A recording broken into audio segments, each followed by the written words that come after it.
Hi guys, welcome back once again. Advice for today's is si Jesus ang mabuting pastor. Ganito po yan eh. Ang ating Diyos Ama, bumaba siya po dito sa ating mundo dati. Nag-aaral siya, nag-preach siya, nangaral siya sa ating mga kauna-unahan natin mga ninuno dito sa ibabaw ng lupa. Tulad nila Saint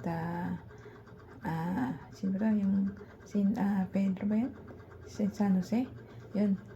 Yung mga 12 apostoles niya. So, kumuha siya ng 12 apostoles niya para matulungan siya na papapalaganap yung pagiging Christianity natin. Yung pagiging mabuting tao natin.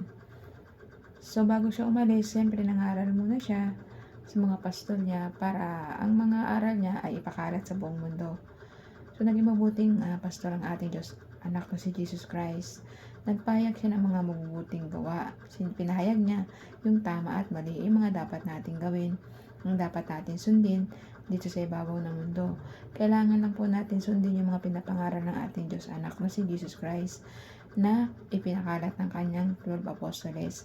Kung anong ginawa sa kay Jesus Christ na pagpapahirap, ganun din po ang dinanas ng ating mga pastor ng ating Diyos anak ng kanyang 12 apostoles. So, ganun din hirap ang dinanas kasi nga nagpahayag sila ng mga salita ni Jesus. Maraming din naniwala, pero marami rin man naniwala hanggang ngayon. Kapag nananalig ka sa ating Diyos anak na si Jesus Christ, tsak na tsak ang kaligtasan mo. Tsak na tsak matutupad ang lahat ng mga pangako niyang pinangako sa iyo na ating Diyos anak, na maliligtas ang kaluluwa mo once na magbago ka at magsisi ka. Ang isang taong may pananalig sa ating Diyos anak na si Jesus Christ, maliligtas yung kaluluwa mo, lalong-lalo na kung may maraming kang kahilingan. Matutupad yun basta patatagin mo lang pananalig mo sa ating Diyos anak na si Jesus Christ. Siya ang ating mabuting pastor, siya ang magliligtas sa atin sa mga taong makasalanan. Tayong mga pinapastol niya na tao, kailangan din tayong sumunod sa mga utos niya. Kasi siya yung natin siya yung leader natin Siya yung leader, siya yung nagbibigay ng mga mabubuting aral o gawa.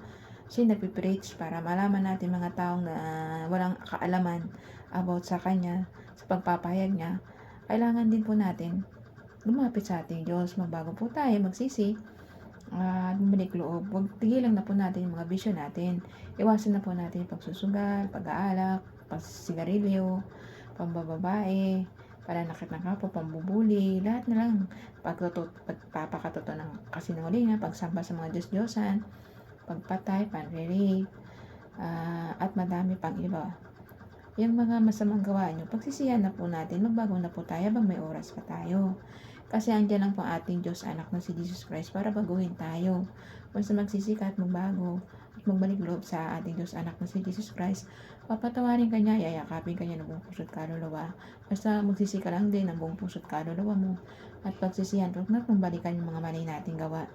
Magsisi ka na po sa mga mali mong gawa. Magbago ka na pa. Unti-unti mong baguhin ang sarili mo. Kung nag-aalak ka, tanggalin mo na yan paunti-unti. O nagyoyosi ka, tanggalin mo na yan paunti-unti. O nagsusugal ka, lahat ng mga kasamang ginagawa mo, ay baguhin mo na po.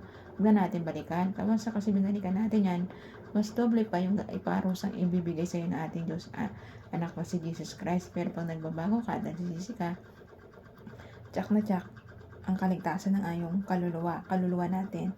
Basta magsisi tayong lahat sa ating Diyos anak na si Jesus Christ, ay tsak na tsak maliligtas tayong lahat, at lahat tayong mga tao, doon lang tayo mapupunta sa paraiso na kasama ating Diyos Ama, Diyos Anak, at Diyos Espiritu Santo, at si Mama Mary.